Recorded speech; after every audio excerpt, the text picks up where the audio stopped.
Assalamualaikum warahmatullahi wabarakatuh. Salam sejahtera untuk kita semua.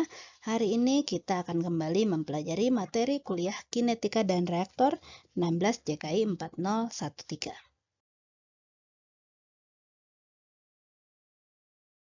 Hari ini kita akan masuk ke materi reaktor batch dengan volume berubah.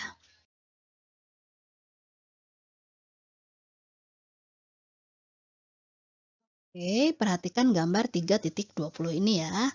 Jenis reaktor yang volume berubah ini sedikit lebih kompleks dibandingkan dengan reaktor bervolume tetap. Nah, supaya terbayang volume berubah itu seperti apa, kita lihat gambar ini. Jadi volume berubah itu bukan berarti volume reaktornya membesar ataupun mengecil, melainkan volume reaksinya yang membesar atau mengecil. Kita lihat tangki ini ya. Misalkan ada sebuah tangki yang dilengkapi dengan pipa kapiler seperti ini. Nah, akibat adanya reaksi yang berjalan di dalam pipa kapiler, mungkin molekul reaksi akan bertambah ya, karena terbentuk produk dan masih ada molekul reaktan yang tersisa. Nah, reaksi berjalan di dalam pipa kapilernya, di bagian dalamnya ada semacam sekat. Jadi ketika molekul bertambah, itu berarti kan volumenya bertambah. Nah, dia akan mendorong sekat ini ke bagian kanan, sehingga di bagian berwarna putih ini, volume reaksinya akan berubah ya. Jadi saat T sama dengan 0, volumenya dinamakan V0. Tapi ketika T tertentu, volume reaksinya kita namakan V.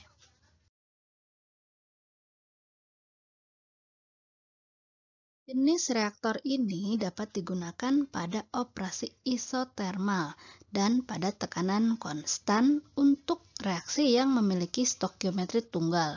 Jadi kalau ada beberapa reaksi, kita tidak bisa pakai persamaan ini.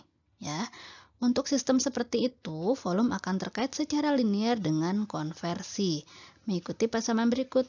V ini berarti pada T tertentu ya, sama dengan V0, V awalnya, dikali 1 plus epsilon dikali XA. Ini kita berkenalan dengan sebuah parameter baru yang bernama epsilon atau progres reaksi ya.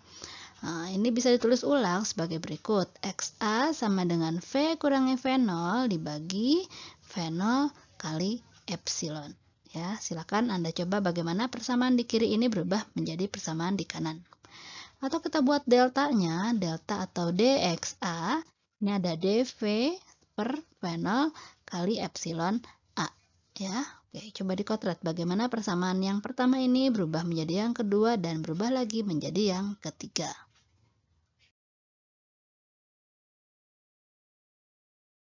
Nah, dalam persamaan di slide sebelumnya, kita mulai bertemu dengan parameter baru, yaitu epsilon. Parameter ini menunjukkan perubahan volume ya.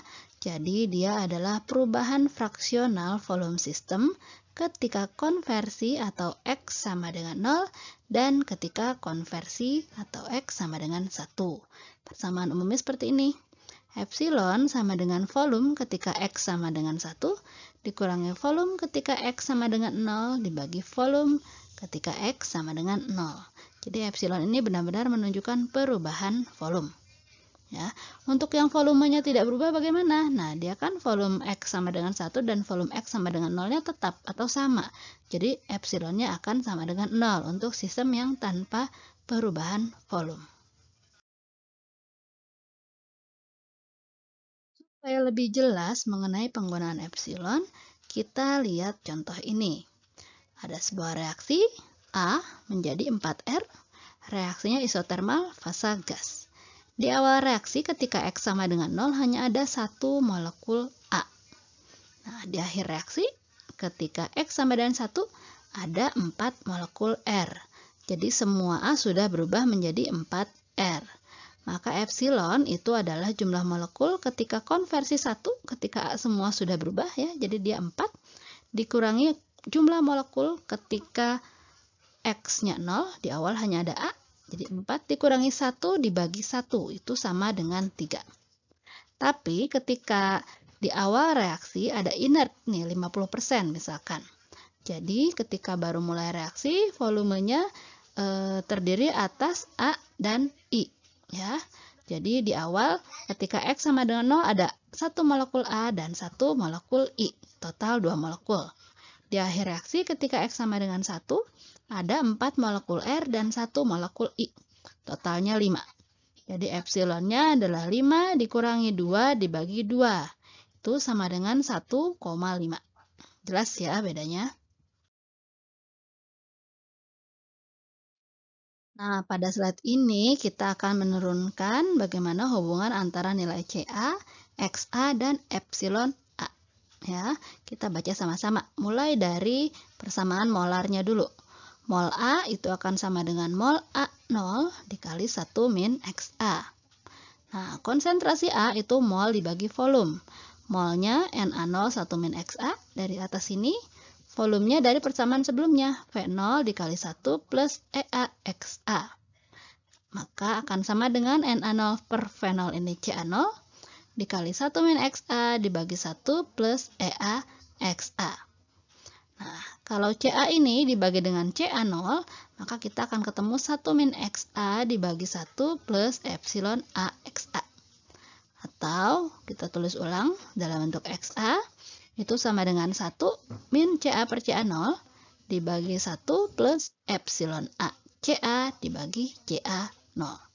Coba Anda kotret ya bagaimana berubah dari persamaan paling atas ini hingga membentuk persamaan yang paling bawah.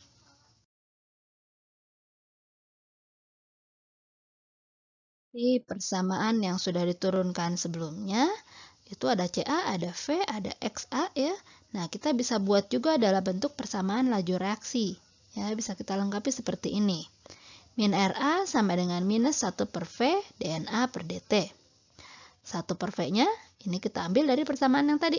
Itu sama dengan Na-nya juga kita ubah ya, supaya langsung bentuk X. Nanti Anda kotret bagaimana persamaan kiri ini berubah menjadi yang kanan. Ca0 dibagi 1 plus EaXA dikali dXA per dt. Nah, kadang persamaan ini ditulis ulang dalam bentuk seperti ini.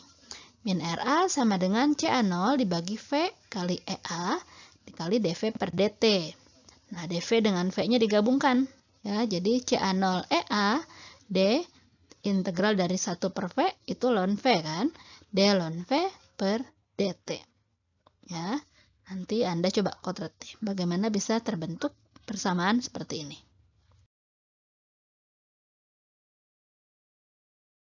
Persamaan ini bisa kita selesaikan dengan metode diferensial. Penjelasannya seperti ini. Langkahnya sama dengan persamaan untuk volume tetap. Tapi dCA ber dt-nya kita ubah dulu menjadi Ca0 V Ea dV per dt atau Ca0 per Ea d ln V per dt. Jadi kita harus buat grafik antara ln V dengan T dan kemiringannya bisa digunakan untuk mendapatkan parameter yang kita inginkan ya, Ca0 Ea-nya.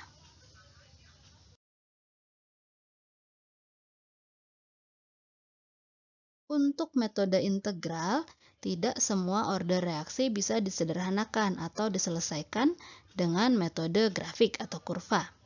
Salah satu yang dapat diselesaikan adalah reaksi orde 0. Persamaan laju reaksinya seperti ini, kita baca bersama.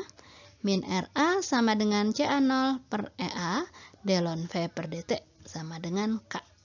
Kemudian kita integrasikan sehingga diperoleh Ca0 per Ea ln V per V0 sama dengan K dikalikan T. Ya, dari sini kita bisa buat grafik dari datanya, dapat kemiringannya nanti K ini. Nah, di sini kita bisa lihat hasil grafisnya dari persamaan Ca0 Ea ln V per V0 sama dengan KT. Ya, sumbu Y-nya adalah ln V per V0, sumbu X-nya adalah T. Kemiringannya adalah K Ea per Ca0. Tinggal tergantung nilai Ea-nya. Kalau Ea-nya positif, grafiknya yang ke atas ini. Kalau Ea-nya negatif, grafiknya yang ke bawah ini.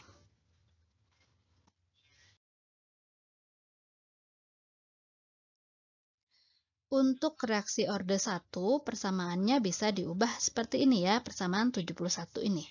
Min Ra sama dengan Ca0 per min Ea d ln V per dt sama dengan Kca. Ya, bisa diubah berarti jadi Kca0 dikali 1 min Xa per 1 plus epsilon A Xa.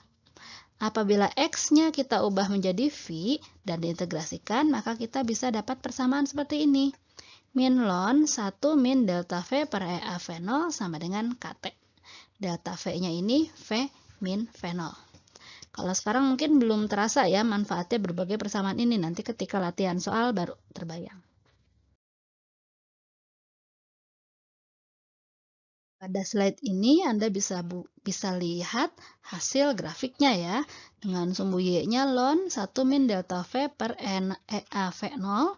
Dengan sumbu X-nya T, maka dapat kemiringan K ya.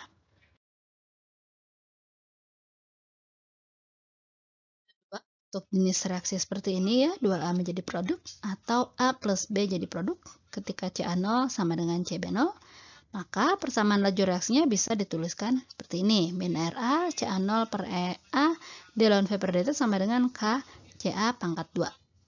Tulis ulang juga, K CA0 pangkat 2 dikali 1 min XA per 1 plus EA XA kuadrat.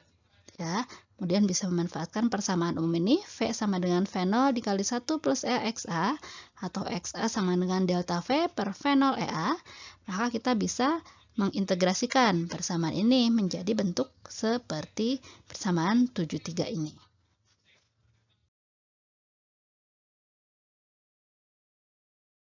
Untuk orde selain 1 dan 2 yang tadi ditunjukkan ya, 0, 1, 2, dan jenis reaksi lainnya, metode integral sudah tidak dapat digunakan. Oke, sampai di sini materi reaktor batch dengan volume berubah. Silakan Anda ulang-ulang kembali supaya lebih paham. Nanti kita akan latihan soal pada pertemuan berikutnya. Terima kasih. Assalamualaikum warahmatullahi wabarakatuh.